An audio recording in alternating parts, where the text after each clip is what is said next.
Welcome to the Deep Dive, Emerald City Hockey's Seattle Kraken podcast. Hey everybody, welcome back to the Deep Dive, Emerald City Hockey's Seattle Kraken podcast. RJ, this one's going to be interesting as we head into the All-Star break. Kraken limping in, I guess it would be a way to... Floundering might be a better word, actually, after last night. Kraken not playing their best hockey as they head into this All-Star break. We're going to talk about that. We're going to talk about the future of the team, both in the near term and the long term. And we're going to talk about Bjorkstand going to the All-Star game. We'll kind of save some fun stuff to talk about with the All-Star game for the end of the podcast. But of course, RJ, just like every week, got to start thanking Queen Anne Beer Hall for sponsoring the podcast, as they always do. Love that. I loved in this past week, we saw some comments from people who went up for their first ever game at Climate Pledge Arena, going up, visiting Seattle. They all said they went to the beer hall before the game. I love to see comments like that. It's just become a part of the pilgrimage. If you're a Kraken fan going to Seattle, you go to Queen Anne Beer Hall before your first Kraken game. Yeah, everyone knows it's the place to go, right? I think, over the last couple of years, everyone's learned, right? That's the spot to go. It's right by Climate Pledge Arena. It's super convenient and always a great time there. Yep, definitely. So good stuff to there. Thanks to them for sponsoring, as always. And now on to the rough stuff, RJ. Like the team losing last night to the Sharks, 2-0. I still can't get over it. This wasn't even like their only bad game in the last little bit either, RJ, right? You look at like the standings, you look at the schedule for this team. I mean, it's been a little rough for them, right? It's like, whether it was the game against St. Louis that you end up losing in overtime after being up 3-1, even some of the wins, both like the Columbus win and the Chicago game, they didn't play their best hockey in those, RJ. Right. I mean, you look at really the last 8 games, you kind of separate this team, the whole season, really, to like these 8-game segments here. But you look at these last 8 games, you got 6 losses in those 8. And yeah, the wins really were not good games. They were not convincing. The Chicago game, I thought they played pretty terribly. Because Chicago's so bad, they get away with a 6-2 win. But Columbus was kind of sloppy as well. I mean, I think this is something we knew was happening as the Kraken were going through it. And yes, you can point to injuries. Yes, you can point to just fatigue. And I think there was a lot of that. And I think to an extent that was a legitimate excuse. Certainly early on in that losing streak, right? When you have the Pittsburgh and New York games, those back-to-backs. I mean, I don't know what more you can do just given how banged up you are. Edmonton and Toronto are good teams. But you're finally kind of getting healthy, had 1 game to go before the All-Star break, and against a team that is very, very bad. And at the end of the day, the Kraken just didn't show up for it in the way that they needed to. And I guess that's just what leaves this bad taste in our mouth going into the All-Star break. Yeah. Now, on the flip side, you look at the overall league standings, you look at the wild card race here, RJ, and the Kraken aren't in the worst spot in the world in the sense that they're only 2 points back of being in a wild card spot. Like they have done enough to keep themselves in the equation, in the race. They're still doing better than teams like Arizona, Calgary, Minnesota, who have all kind of fallen off. I mean, is that enough to kind of look at and hold on to and just be like, look, they're there, they're in the conversation, and really 50 games in, that's all you need to be? Yeah, I mean, I think that's certainly the way that Dave Hakstol would look at it, at least after last night. And I know that's something that we kind of wanted to address early on, because on postgame, we were talking about, how you want this to stay in the players' minds. You want them to kind of turn it into some fire when they get back. You want them to remember this one. I think people were joking about Hakstol, like texting them every day, just feel like San Jose Sharks, the Sharks, Yes. But Hakstol certainly didn't see it that way. He said in terms of effort, we played hard tonight. And he was asked kind of point blank if he wants the players to dwell on this and turn it into some energy. And he said no. And they said that he'd feel differently if they had kind of looked past this game, but he felt that they didn't. So I know that kind of, doesn't exactly square with what we were saying about it. I mean, Dylan, No. Do you have issues with his comments here? I do. I have issues in the sense that, look, would he know better what the mood in the locker room was going into this game than I? 1,000%, right? Like, I have to believe him if he says the team didn't look past this game, they weren't in vacation mode already. I have to believe him. He would know better than I would. That being said, if that level of effort was you not looking ahead to the vacation, which is what we speculated on, what everybody in the Kraken community speculated on, then what was that? Right? Like, then that's almost worse for me, because then that was your effort really actually trying against this terrible Sharks team that's missing their best player, and you still did that. Right? Like, right. That's a bad sign for playoff prospects going forward. If you feel that you didn't kind of take that game off, right? I mean, what does that say about your ability just for the rest of the season? Right. We talked about it. I talked about it last night, right? When you are one game or even a couple games out from the All-Star break, you're tired, you're exhausted, your body's been through more than it should, right? We've talked about the NHL season is way too long. It's not healthy for guys to be doing what they're doing. You look at that and you get to this point where these last couple games are either, look, I'm just getting into vacation mode. I'm just gonna get myself through these last couple games and get out of here, rest and recover. Or you look at it as, I'm just gonna empty my tank completely in these last games, game or two, because I'm gonna have 10 days off to rest and recover after this, so I don't need to worry about it, right? And those are the two mindsets you can have. And based on the effort against the Sharks, it really looks like they chose the former rather than the latter. And I think that that's where his comments kind of hit weird for me, because again, if that was them emptying the tank, that makes me really concerned if it gets to games 78, 79, 80 of the schedule, and you might need to do that because you're still 2 or 4 points back from a wild card spot. Right. And there were certain guys who I do feel like kind of emptied the tank and try, Jared McCann feels like he never takes a game off. And Joey Decord, certainly, with this stretch and how much hockey he's been playing. But yeah, I wouldn't say that was the case for most of the guys. Now, I mean, it's worth talking about. Look, this is Dave Hakstol's MO. He's always going to protect his guys. Basically, he's always going to say, look, it's actually okay. Don't worry about it. It's going to be fine, at least to the media, to us, and I understand his message to the players might be different. I mean, he might have, yelled at them after that game and then goes and talks to the media and says like, no, it's fine. We put ourselves in a good spot. It's okay. So he's always going to say that. But one, I guess, do you think maybe there was a different message to the team privately? And then two, like, do you have an issue with him, saying that publicly to the media, or just always kind of being like, it's going to be fine? Yeah, I think there was a different message to the team privately, or at least it was expressed differently, right? Like, you saw his face after that game, right? There's no way he goes into the locker room and he's just like, all right, well, that happened, but make sure to stay present with your families, enjoy your vacations, get healthy, get rested, and come back, right? You say something between those two things, right? Like, you can't just lead with that and not say anything. So I'm sure he said something. As for him kind of always being that way, look, it's the way the organization is, right? Like, this is an organization that's kind of built around secrecy. A lot of times they don't like to make a lot of public comments. They like to kind of just put forward one whole message to the media, to the fan base at any given time. It's just the way it is. I think that's partly why they got Dave Hakstol to be the coach for this team, was because he was going to say things like that, and it was going to keep times when times are rough, like earlier in the season when you go on the 8-game losing streak, like the recent stretch here, like after a tough loss to the San Jose Sharks.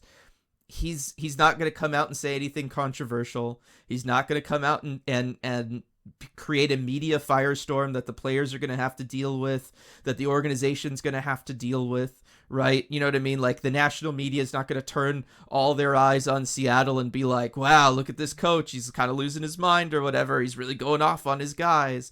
Like, I really don't think the Kraken as an organization wanted that, and so they chose somebody who wasn't going to be that. And I think largely that is okay, because I think the national media would only ever turn all their eyes onto Seattle if it was bad, right? Like, Seattle, the Kraken are basically a microcosm of hockey as a whole, where people only pay attention to it in the larger sports context when there's a bad news headline. And that's the way West Coast teams are for the NHL as a whole, right? Unless you've just won the Stanley Cup, they're really only going to spend, say, 15 minutes of like the top hockey podcasts on you if things are just really bad. And so I think that there is something to behaving the way that he behaves. I don't think that it's a bad thing. I think he's staying true to himself, and I think that that's what the Kraken wanted. Yeah, and it's betting on himself, betting on the team, right? The results have to come in, right? If the results aren't there, ultimately. That. Yeah, exactly. And so, the results, if they're not there, then there's going to be changes anyway. That's just how it works. It's sports.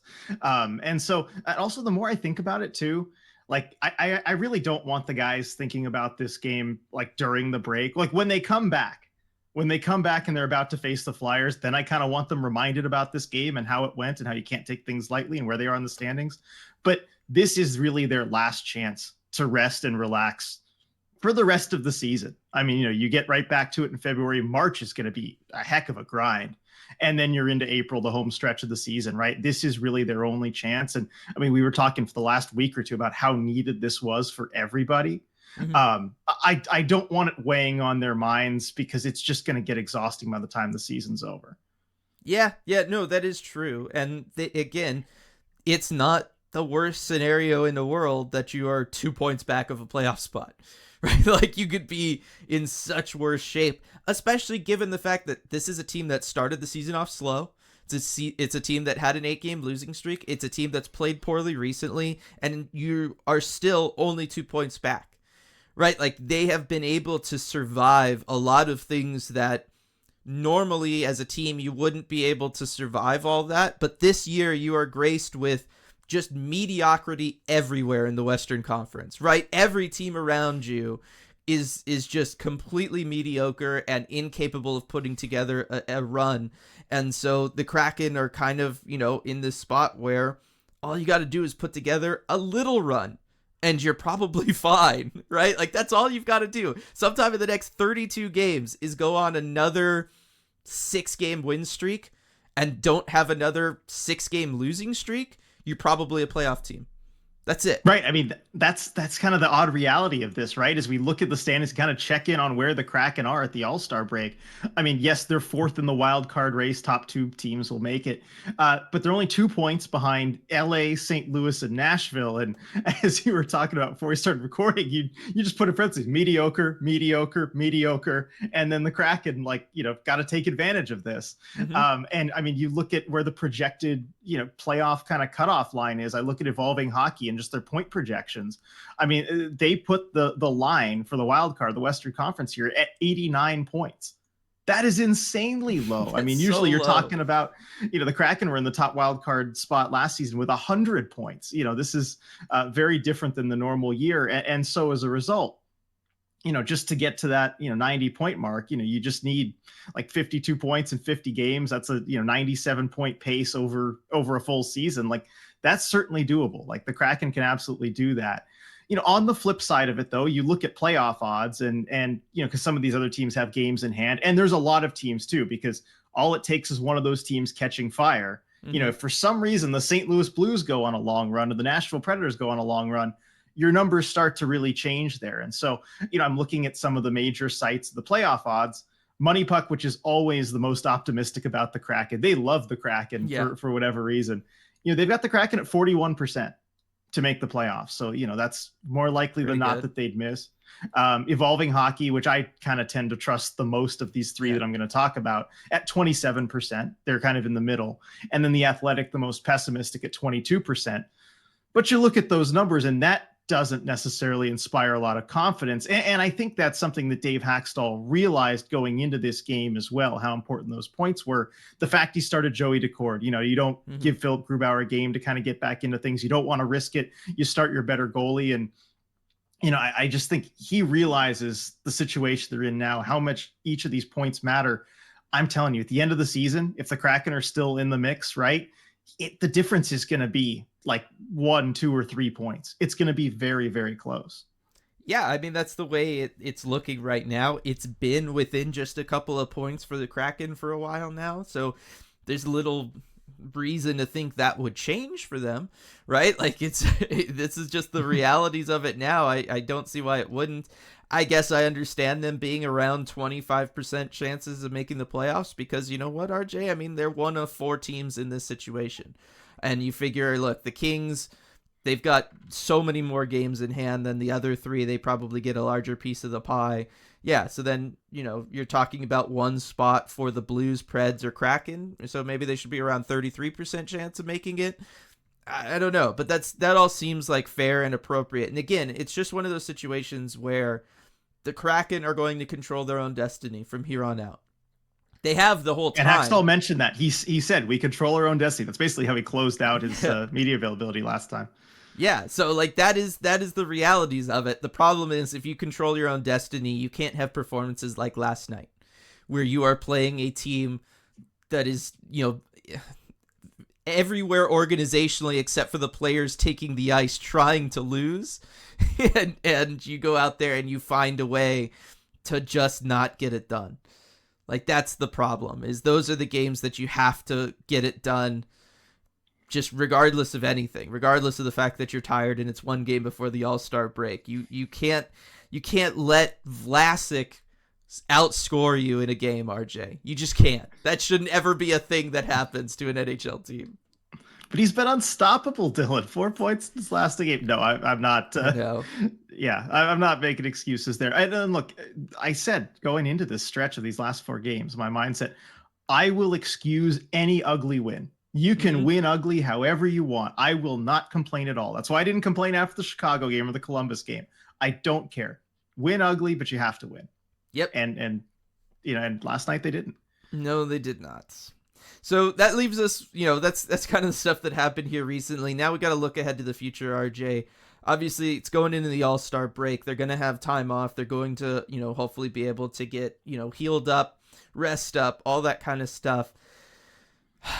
What do we think happens on the other side of this, right? Because, they're going to have to come out. They can't kind of continue playing the way that they played, right? We know that that's not going to be sustainable. That's not going to help you make up the 2-point difference between you and a wild card spot.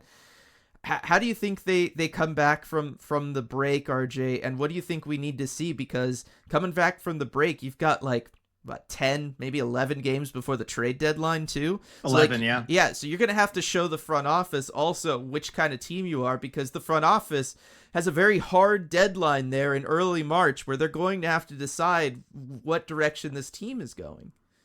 Right. I mean, the trade deadline is March 8th. You have 11 games before that, which is not a whole lot of time to kind of find a way in the standings, which way you're going, up or down. The Kraken have some expiring contracts. They've got the Eberle deal. They've got Wenberg. They've got Schultz that you kind of need to make decisions on one way or another. Are you keeping them or are you letting them go? And this is the second time I think we've said this season, right? But this stretch defines the season. Coming up, these next 10 games or so, it's all going to be on that because the front office has to make those decisions. I mean, it's that simple. Yeah. Now, what are the odds that, say, the Kraken do what they've done all year, RJ, which is they find a way to split those games? Okay. And they are virtually in the same spot they're in right now, where you are on the outside looking in, but boy, are you close. What does the front office do? I think they stand pat. I think Francis doesn't sell off, and I think he doesn't really, maybe brings in somebody very minor, although I don't know how much that helps you. Look, the way this team is constructed, they are built to stand pat at the trade deadline. Yeah. Because when they're healthy, they've got crazy amounts of depth. How do you even get somebody who's a depth add into the lineup? Right. You can't. Kyle Yamamoto, as bad as the Kraken have been playing, Yamamoto's been a scratch for these last 4 games, right? He can't find a way into the lineup. What depth forward are you getting that's gonna jump him and everybody else in the lineup? And then same thing with the D. Riker Evans can't even get into the lineup. So who are you adding? You'd have to add a top guy, and which, if you're in the standings, maybe outside the playoff bubble, you're certainly not doing that. So I think this team, more than really any others out there, is just built to stand pat at the deadline, kind of regardless of what happens, unless they go on a run, they win the 10 games in a row or something, then you're looking to add something more substantial. But I don't see that happening. I don't see that happening. I also don't know that they would add something more substantial based on a run like that. I think they'd be great, we built ourselves a little bit of a cushion here in a way that nobody else has seemingly been able to, and we will just, find a way to get to the playoffs at that point. I mean, you look at last year, the runs they were on, and Francis didn't really add anything besides Magna. No, and you brought in a Tomas Tatar, right? He's helped contribute in some ways. I'm with you. There's no spots to add somebody. I don't know where you would add somebody unless you were to go out and get. I mean, who's even the big trade deadline big fish forward, say? this year? Jake Gensel. Jake Gensel, right? If they're willing to move him. Right. I don't know that if you're the Kraken, it Don't makes do sense that, to by try the way. to No, do that. it Yeah. doesn't. And I don't think Ron Francis would. So it is one of those. I think the only thing that could happen for them at the deadline is if they come out and they lose 8 of the next 11.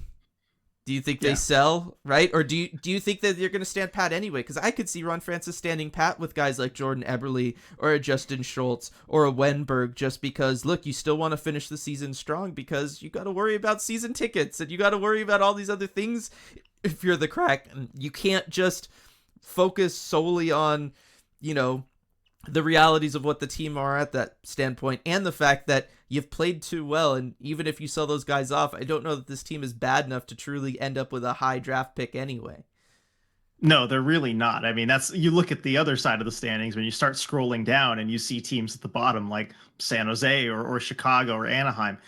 The Kraken aren't catching them from a less points perspective, right? From a draft position perspective, you're really not. So there's only so low you can go. Look, there's only one direction that this team can go, and it's up. That they're willing to lean into, and it's up, I guess. And yeah, you mentioned the season tickets thing. That's going to be huge. That's hanging over everybody. You've got those 3-year season ticket renewals, and I think there's a little bit of nervousness around that, and so you want the best result you can possibly have in the standings. I think it's very unlikely they'd sell off. I think if you maybe lost 8 or 9 of these 11, maybe one player goes. Just for Francis to kind of recoup some assets that he can use in the offseason to really try and turn things around. He did that year one when the writing was clearly on the wall. Mm-hmm. But you're right. I don't think he does a wholesale sell-off. It doesn't seem to make a lot of sense. No, and I mean, I guess maybe I could talk myself into it here as I think about it more, right? Like Wenberg, I think you and I both agree, great ad for a contending team, right? Like he is the easiest guy to move out because he brings defensive value to somebody, to an organization, especially if the Kraken would retain, say, half of that contract for the rest of the year. The only other thing I guess you could say is, look, you really do want to get Riker Evans into the lineup, and if you're just not going to play him over Justin Schultz, then you need to move Justin Schultz. Yes. I don't know that happens. That's only that's if you feel like you don't have a shot at the playoffs. Because if you do, then you want them around, both of them around for depth. Right. Yeah. So it's like I don't think we're going to see the big sell-off that some fans out there are kind of calling for. I don't think the playoffs are as out of reach as a lot of people think they are, but at the same time, they're going to have to force the issue, essentially, right? Like that's where the Kraken are at. They got to put themselves into that conversation. Looking even farther out than that, RJ, than next month, looking up at the off season. I know you talk about a lot of this stuff on your Armchair GM streams and things, but I think there's also then some questions that the Kraken have to start looking at, or at least as fans we start looking at for the off season, and that includes the fact that one of the things that's kind of killed them this year is the fact that they don't have a star player. They don't have a player. I mean, they don't even need to be a star, just a point per game player, RJ, right? Somebody who can just drive offense, who on any given night is going to help generate a goal for your team. Whether it's through an assist or a goal themselves, scoring themselves, they are going to generate a goal a game for your team because that's what teams need. You need at least one of those guys. At the bare minimum, I think you need one of those players, RJ, and the Kraken don't have one. And I think that's really been holding them back this year because there's a lot of close losses, a lot of times where you could have really changed momentums of some of these streaks for them if you had somebody who could just get you on the board on any given night. Like last night, for example. Yeah, I was going to bring up last night. I mean, it was very clear last night that this team is just lacking star power, somebody who can kind of break through and make the difference in a game like that. I mean, it was just begging for it, right? 0-0 for the longest time against a team that's honestly not all that skilled, and they just don't have a game breaker. And you can see it in the aggregate numbers over the course of this season. I mean, just looking at point scoring, right? Their leading scorer is Oliver Bjorkstrand. He's 67th in the NHL in point scoring. Their second leading point scorer is Vince Dunn at 85th. That there's nobody, right? You look at 32 teams, Yeah. That's nobody in like a top 2 player per team if it was evenly distributed. Nobody in the top 64 there in scoring. You just need better if you're going to be a serious contender, and certainly to get through some of these regular season games. Like the Kraken's depth approach is great in the playoffs. We've talked about that. We've seen the success that they had last season, but you have to get there. And sometimes you need a star to kind of help you through those games to get there. Because what was it? Our first or second podcast of the season is this team too built for the playoffs? Yeah. We're like, we love this depth, but do they have enough in the regular season to get there? We were starting to ask that question in October, right? Right. And I think that question certainly still remains as we hit the All-Star break starting off February. So I think the question's kind of been answered, right? They do need more star power. The problem is, like, where does it come from? And I explored some options in the Armchair GM stream, but like, yeah, they ranged from, signing Jake Gensel in the offseason to Elias Pettersson offer sheet, which is not going to happen. I said that right off the bat. It will not happen. And I know you've expressed some doubts about who even is going to be available. Can they make a move this offseason? I guess I've countered with like, well, what choice do they have? Right, but you could be desperate, but that doesn't mean you get what you want. Yeah. Right, like that doesn't actually end up meaning anything. And I think Ron Francis is gonna have to get creative because there are very few free agents this offseason. Right, Nylander's already off the market. You're looking at probably Sam Reinhart, Jake Gensel. Those are your two like game-breaking players. That's it. And guess what? Like what? 28 other teams are going to want those two guys. So you're going to have to overpay for one of them. If you are to bring one in, you're going to have to overpay for them because there's just too many people in need of their services. That's just the reality of it. And then you have to worry about what that does to the rest of the roster.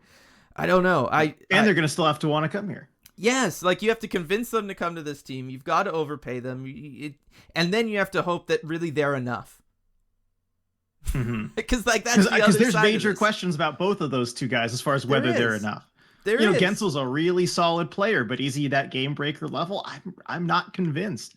And Reinhart, shooting at the most unsustainable shooting percentage this year, like 27%. We know he's not going to do what he did this year. He's a great player, solid player. Yeah. But then how much is a team going to be willing to pay him based on what he's done this year? He's going to have to be a massive overpay. Right. Like, I mean, we've talked about it. He's on pace for what'd you say, 62 goals? Yeah. Yeah, let's say he gets there. You're gonna pay him for a 60 goal pace when really he's been a career 30 to 35 guy. Like you can't. No, right? But somebody will. You can't, but somebody will, and you don't want the Kraken to be that team. But on the flip side, RJ, then I look at what their roster looks like next year, and I just go, you're lucky to be back in this situation where you're then gonna only be a couple points out of it, right? Like you need to bank on Matty Beniers bouncing back from a sophomore slump. You have to hope that this is just a sophomore slump for Matty Beniers, and this isn't just, say, some of the stuff that I saw when scouting him originally, which was great 200-foot player, great driver of offense, does not produce production-wise, point-wise, goal-wise, right? That's just not his thing. And you'd have to hope that Shane Wright is who you think he is right away. Right, like those then become the plan and the strategy for next year, and that's dicey, man. That's really dicey. Mm-hmm. Yeah, a lot riding on, especially Shane Wright too, because even if Matty's able to get kind of toward what he was last season, as you pointed out in his draft profile, he's just not that player who's going to score a whole bunch for you and carry the load there. You're banking a whole bunch on Shane Wright being the kind of scorer he is at the AHL level, but at the NHL level. Yeah. And right away too. You can't wait a year or two for him to figure it out. Yeah, that's what I'm saying. Like you need it immediately, and that's a lot to ask for anybody. And I don't know that it would be reasonable to ask or expect. And so it's kind of crazy that we find ourselves in this situation after last year, RJ, where this was a team that was in game 7 of round 2. And it looked like, wow, this depth is really playing. And you think Matty Beniers takes a step forward next year. You maybe you add one piece during the offseason, something like that. And away this team is going to go. And instead, they've just kind of been a middling group. And there's a little bit of hope for the immediate future, but all of a sudden the long-term future looks very, very cloudy and murky. And I just truly did not expect to be here this past offseason, RJ. Right. I mean, it's okay because it's okay as long as you can make that big addition this offseason, right? Everything was setting up for this to be kind of the transition season from that original core to now it's the Beniers and Wright plus whatever star you bring in core, and you work with that. Mm-hmm. It's just the star you bring in is so important, and I don't know who's out there. Yeah. Look, there are always certain people available and it's not publicly known, stuff like that. I do trust Ron Francis's ability to work the phones, RJ, and try to find those players and try to create a deal. I think he is one of the better guys at, say, sneakily making a deal, right? He doesn't allow news or information to get out from his office at all. So if when something happens, most likely it will be a surprise to all of us, and it could just come at any time and out of nowhere. And so there is always that to kind of like, that's a positive, but also at the same time it's a little hard to like hang your hat on it, like, well, mysteriously at any given time Ron could just do something and it'll be good. Right. I mean, I guess it's the same thing, just organizationally, like, right, trust us, it's going to be fine. Yeah. He'll pull a reverse Batman and just appear out of nowhere instead of disappearing out of nowhere. He's just gonna be like, "Hey, here you go, and here's a star player," and it's like, "Wow, cool, thanks, man." But yeah, it's gonna be interesting. Anything else you want to talk about with like questions of the future for this team, whether it's this season or beyond, RJ? I mean, I guess. Give me a second to think about it here, because as I'm scrolling through my notes, right, I have, like basically we talked about, the big addition and what if it's not there. What do you do if there is no mystery star out there? Like if you're Francis, do you just bank that cap space? Do you bring back Eberle? Do you and maybe sign try and go after a Lindholm? Like, is that worse? Yeah, I mean, if you go after Lindholm, you're essentially saying we're going to lose Alexander Wenberg and replace him with Alexander Wenberg, right? Like, because you're just bringing in another 200-foot center that's going to focus defensively and not contribute offensively, which is your problem right now. So, like, it doesn't make sense, although I feel like that is what most likely Ron Francis would do. I would give that the best odds right now. I would as well. I think what you have to do, if you can't, say, get one of those guys reasonably, if you can't make a trade, I think you do have to bank the cap space. I think you go ahead, bring back Eberle on a cheaper deal. You hope Shane's ready to go and can contribute right away. You hope Matty can turn things around next year. You hope Riker Evans can come in and fill the Justin Schultz void well, which we've already seen he can.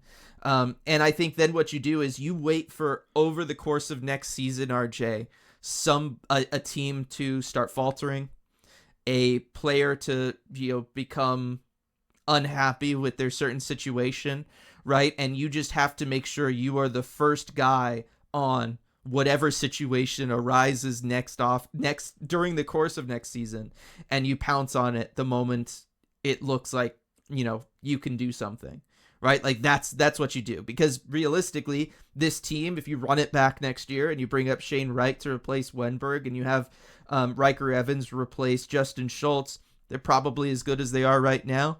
They're gonna be an average to slightly above average team. You'll be in the loose playoff hunt, and then when there's a situation to take advantage of, because you're the team with cap space, you can take advantage of it, and hopefully then that puts you over the top, right?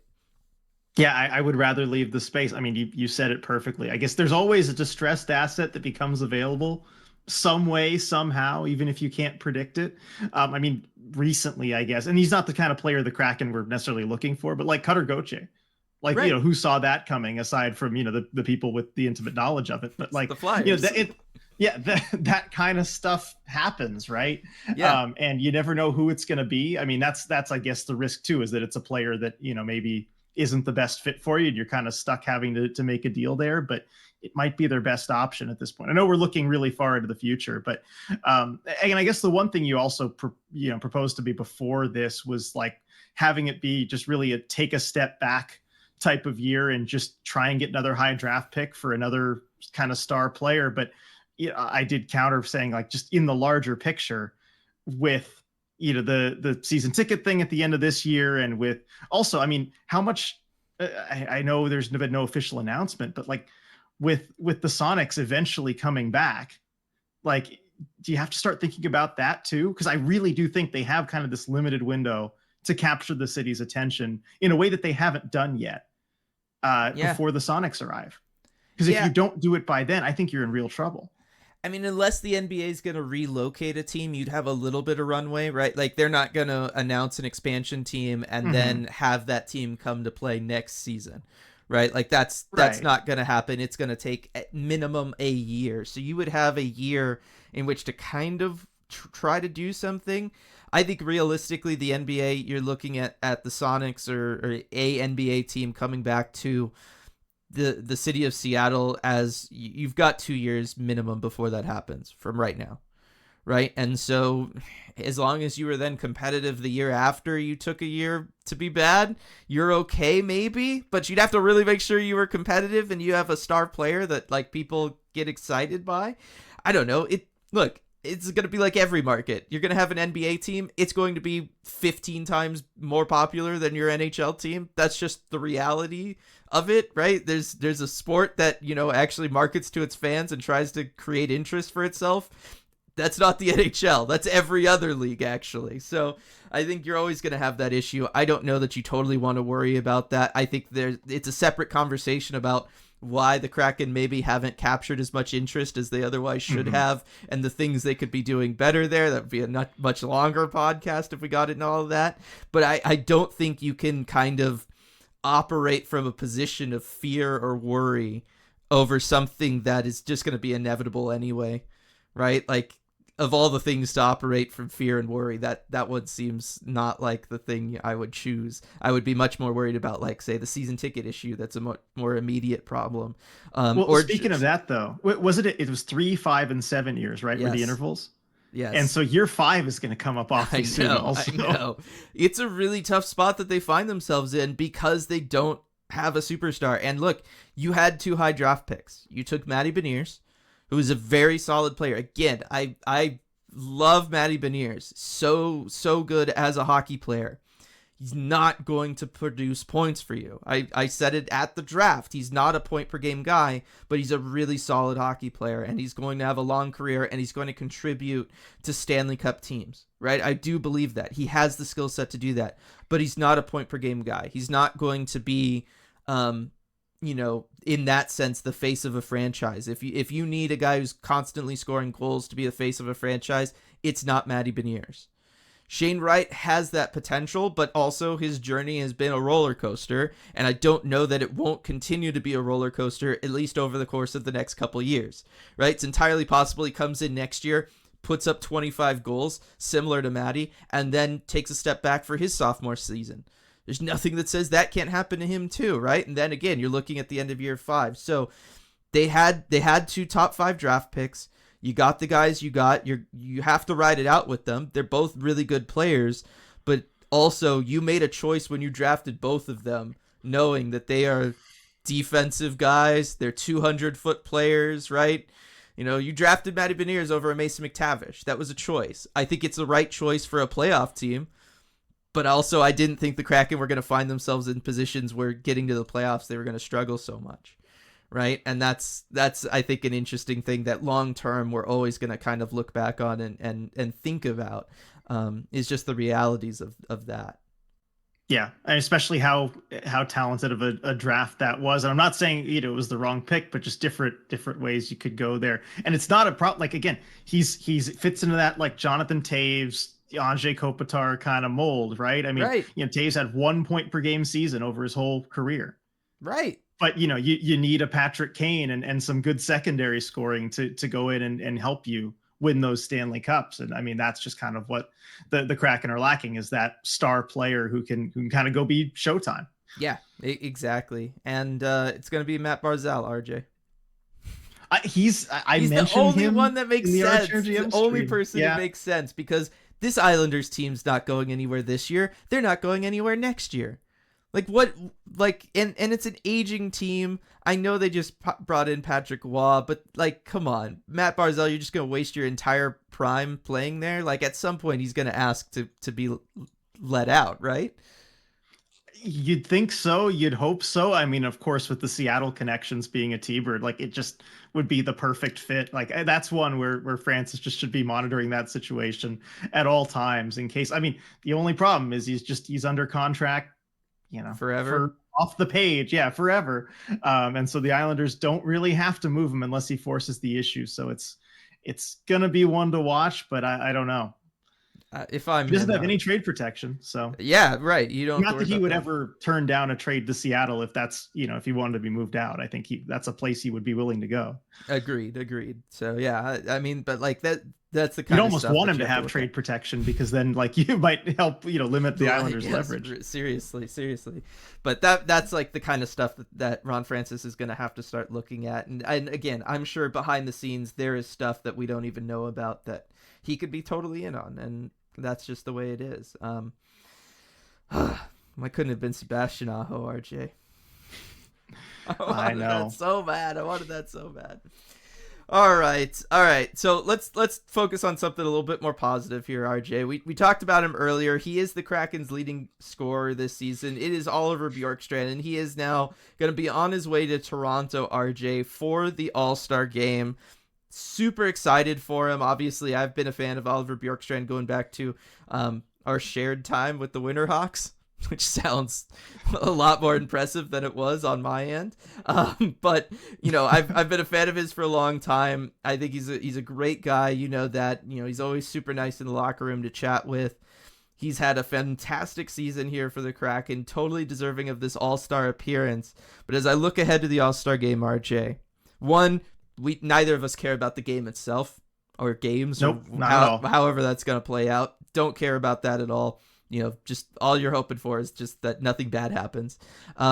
He's not going to participate in the skills competition this year, right? They have the new format where it's kind of like the 12 most skilled guys in the league, and that's it. And he's not going to be one of those. So really the thing to watch for, if you're a Seattle Kraken fan, RJ, for Oliver Bjorkstrand this weekend, is which of the 4 teams is going to draft him on Thursday to be a part of their group. You've got Team Austin Matthews, Team Connor McDavid, Team Nathan McKinnon, and Team Hughes's, with captains Jack and Quinn Hughes. This to me is the big question. This to me is the fun thing to look forward to if you're a Kraken fan for the All-Star Game, RJ, is which of those groups is going to be picking our boy Oliver Bjorkstrand. Right. I mean, it's the first event, really, right? It's Thursday. Yep, Thursday afternoon. The draft. Yep. Yeah. So, I mean, I feel like really the big thing to watch for Bjorkstrand and everything will be over on Thursday before the skills and before the game. But yeah, I mean, there's going to be 4 teams with celebrity captains as well. Yes. Matthews, Bieber, McDavid with Will Arnett, Nathan McKinnon with Tate McRae, and then the Hugheses with Michael Bublé, who was actually just hanging around in Seattle filming something, yes. filming a movie. So are you leaning any way as far as which of these teams is smart enough to draft Oliver Bjorkstrand? Because look, he's not the flashiest player, but he is the sensible pick. He is. Which captain celebrity pairing screams sensible to you? None of them. None of this seems sensible. What are you talking about? I know which one seems least sensible to me. Yeah. Oh, okay. Interesting. Is that Team Matthews by chance? Because that's what I would say. Yeah, of course. Yes. Austin Matthews and Justin Bieber. There is nothing sensible, like smart or rational about that team. Tell me that team isn't going to be just Toronto Maple Leafs plus the Vancouver Canucks, which I think would be great because then that's a really easy team to root against. Yeah, I mean they're the perfect heel there. Of course, I mean with the home crowd going to be on their side, but everybody outside of Toronto could just root against them. Yeah, in Vancouver, which is always fun and good. I'm really trying to think about this because I think you're not drafting him for the skills competition. You're drafting him for the game. The games are still 3-on-3, right? Yep. Yeah. So you're drafting him. Most of these guys are forwards. You're thinking if I got to play with this guy, who really like sets him up the best? In some ways, that might be Austin Matthews, right? Oliver Bjorkstrand, he's a great setup guy. He can play, 3-on-3 very well. It might be Austin Matthews, but I think it's Nathan MacKinnon. Tell me Nathan MacKinnon and Oliver Bjorkstrand couldn't just score so many goals together, because Bjorkstrand is perfect for a guy like Nathan MacKinnon. He can hold on to the puck, he can skate it into the zone, give you a controlled entry, then Nathan MacKinnon can just fly in with his speed. Bjorkstrand can deliver a perfect pass into the slot, and there you go. It's a goal every single time. Yeah, I think the chemistry's there, and I was leaning toward that team. Also, I feel like of the celebrity captains, like Tate McRae would probably help draft the best team. I don't know. I feel like she'd just be smart about it. Easy. Compared to the others. Easy. Yes. No, that 1,000%. So I think they're going to draft the best team, and I think Bjorkstrand is going to be a good value pick. Certainly, I bet he'll last till later in the draft. He's, well, I'll get to that question later. The other team I could see potentially is the Hughes team, in case they just want to go for that slight frames, like the smallest team possible, and lean into that, which they should do. That would be fantastic, actually. So I kind of would want to see that as well, if they really leaned into the whole concept. Yeah, they could. I don't know that they will. Probably not. Doesn't seem like the thing they would try to do. You can't draft all the biggest players and make like the two of you look really short. No, I mean, I still don't know. Like, Jack Hughes isn't going to be playing, but he's still one of the captains. That's right. But that puts that team already at down a player, right? Because like all of these teams, they have the team captain, and then they have an assistant captain. Austin Matthews has Morgan Riley. Connor McDavid has Leon Draisaitl. Nathan MacKinnon has Cale Makar, and then the Hughes was that you had Jack and Quinn Hughes together. But now, I mean, somebody's got to replace Jack Hughes, or does that team? Well, just I think they picks? Already did something with that. Here, let me go look, because I got an email from the NHL yesterday. I know they replaced him for the skills competition, and they replaced him with a player for the game. But I'm wondering if that player gets automatically added to Team Hughes as his replacement for that, right? Like, I know they added something they for said to balance the rosters or something. Oh, okay. Hang on. Okay. Let me look at this. Oh, it's an NHL PR email though, everybody. So this could take a while as he sifts through all of the minutia and sponsors. Where's the Cheetos All-Star replacement player, RJ? That's what you're looking for. I know, right? Presented by Jaeger. That would be it. It'd be bookended with sponsors.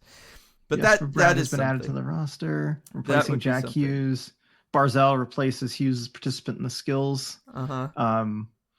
Hughes will be slated to be in Toronto. To even out the rosters, Canucks forward Elias Pettersson will join Team Hughes as an assistant captain for the draft. All right, so there it is. All right, okay, so it's Pettersson. Okay, well, now he totally fits on this team though, RJ. I know, with the smaller players, but also, I mean, and he'll be a good late pick, because with the early picks, now they have to lean into all Canucks. Yes, they do. So you're not going to have the Leafs and Canucks. So you're going to have like Matthews with all the Leafs. You're going to have Hughes and Pettersson with all the Canucks.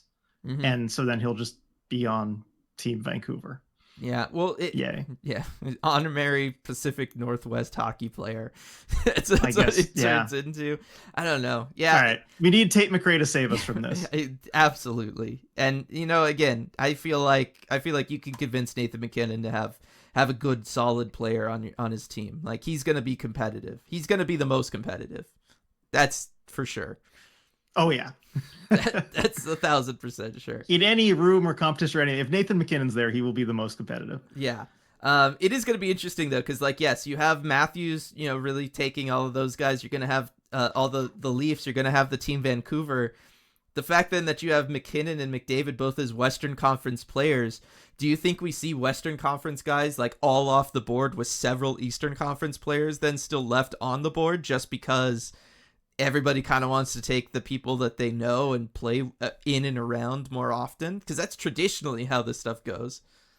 Right. I mean, I do wonder about that. But I mean, I think if it was the other way around, if they were all Eastern Conference captains, I would say, yeah, you'd get a bunch of the Western guys left.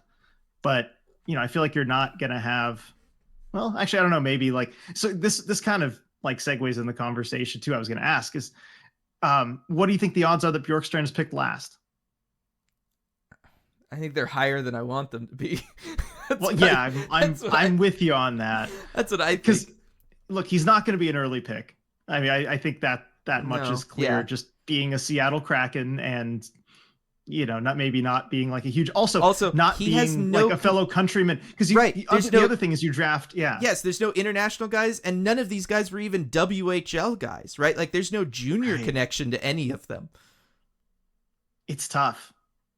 Because that's the other thing that saves you, right? Like in a draft is like, well, I was on the national team with Jack Hughes, right? Like, or we played junior together, right? I was in the queue with Nathan McKinnon, so like we've got this bond. Like, there's none of that for any of these guys. No, there really isn't. I mean, like, look, former was he former teammates with any of these guys? No. Like at any level, international, junior, nothing. There's been nothing. There's been no connection for Bjorkstrand to any of them, which really makes him, in some cases, RJ, the ultimate wild card. And I think that's fun. As our representative, we get the ultimate wild card. That's pretty cool.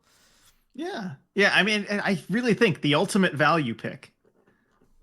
Yes, he is. Like, he's absolutely the ultimate value pick. So it's going to be interesting to see. I don't think he goes last. I think there will be other people that you would... Who else do you think's in that conversation?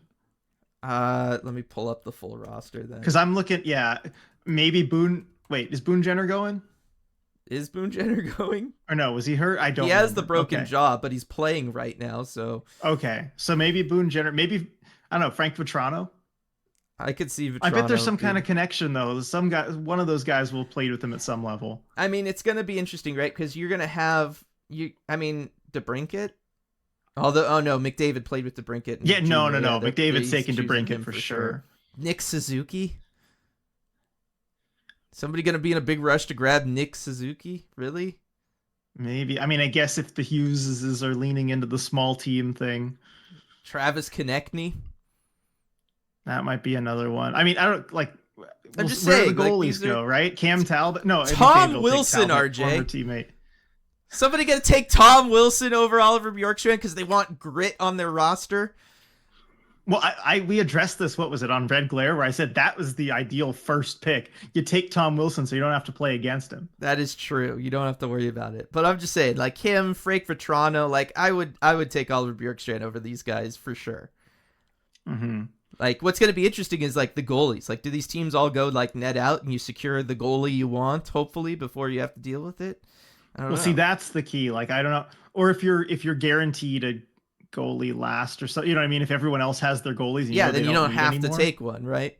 Mm-hmm.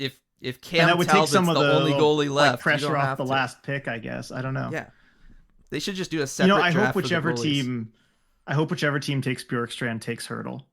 That would be fun. Smiles per 60 would be off the charts. Absolutely. As I'm looking, and they're like the only two guys with smiling headshots in this whole group. I mean, McKinnon's doing his best to smile, but it's not great. You can tell his face is not used to it. I'll say that. Yeah, but no, there's other guys. Dylan, as you know, you need a certain amount of carbs to do a full smile. That is true. Yes, he conservation of movement. Why would you waste that on smiling? I'm just saying, in a 3-on-3 tournament, there are guys that I would definitely not want, right? And like guys like Tom Wilson, Frank Vetrano. I mean, Oliver Bjorkstrand is such a better skater.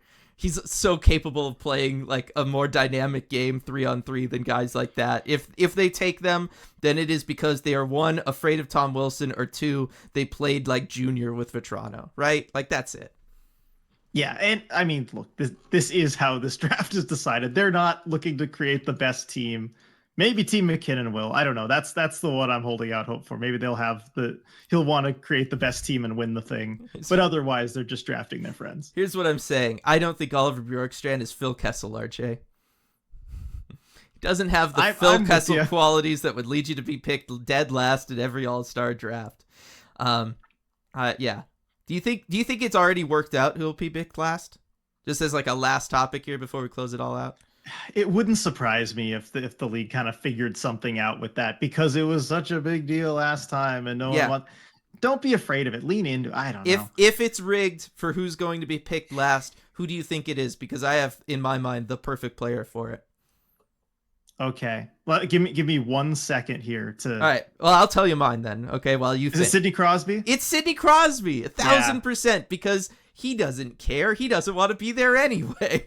Like, Yeah, and no one's gonna say like, oh, he's the worst of these guys. Yeah, he's of all of these guys, he can absorb being picked last in this All-Star game as the old man, right? And he can just sit there, and Will Arnett can make a joke about how they're not picking him again because he's too old, and he'll do his little like, you know, customary smile and giggle, and it'll all be fine. But Sidney Crosby's been picked last. He has to be.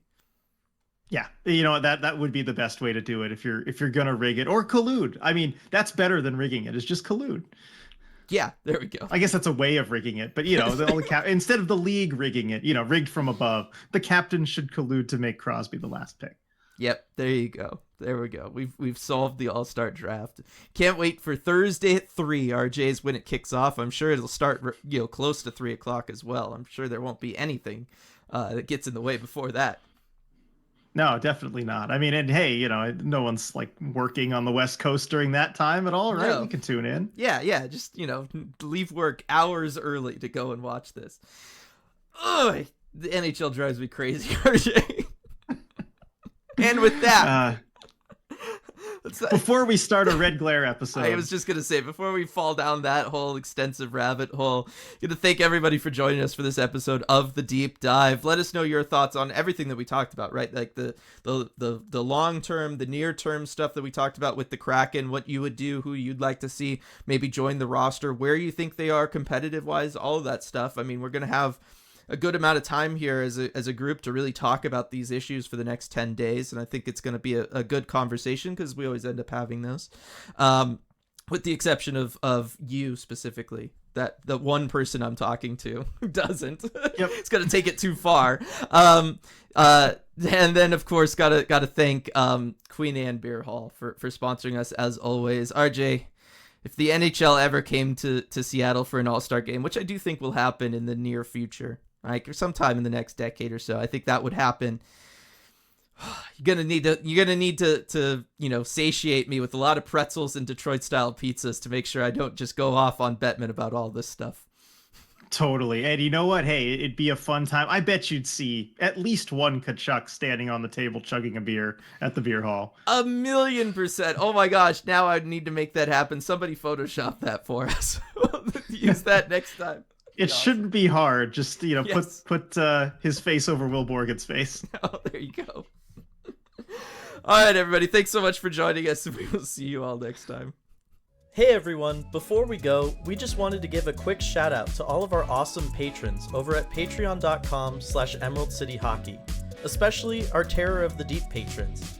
Absurdly Sane, Alaska Joe, Alex, Alvi, Andrew, Anonymous, Anthony, Beef, Ben, Brad, Brian, Bryce, Burnt Creme, Caden, Kat, Kaylin, Shazzle Dazzle, Chip, Chris, Christian, Cody, Connor, Coop, Corey, Danny39, DJ Singletone, Duthin, Evie99, Eli, Elizabeth, Empty Net Hockey, Ethan, Evan, Fusion Mix, Gaby, Gary, Gregory, Harry Legionary, Helena, Habak, Jane, Jessica, Joni, Joseph, Josh, Joshua, Julia, Justin, Katie, Kepler, Kitty B. Kraken, L. Bell, Leanne, Levin, Light, Little Tennis Guy 8, Lonnie, Mac and Cheese, Maeve, Mark, Max, Maya, Michelle, Nick, Night Drop, Noah, Nunya, Olivia, Paige, Paul, Rayanne, Randall, Rebecca, Ryan, Sarah, Scott, Sia Kraken, Sean, Sergey, Sergeant Pickles, Shannon, Shoeshine, Skeletal Tendency, Steve, Steven, Striatic, Tasty Kobold, Team 114 Chris, Ty, Virginia, Wendy, Where the Slovakians At, Zame, and Zoe. Thank you so much for making all this possible. We really appreciate your support.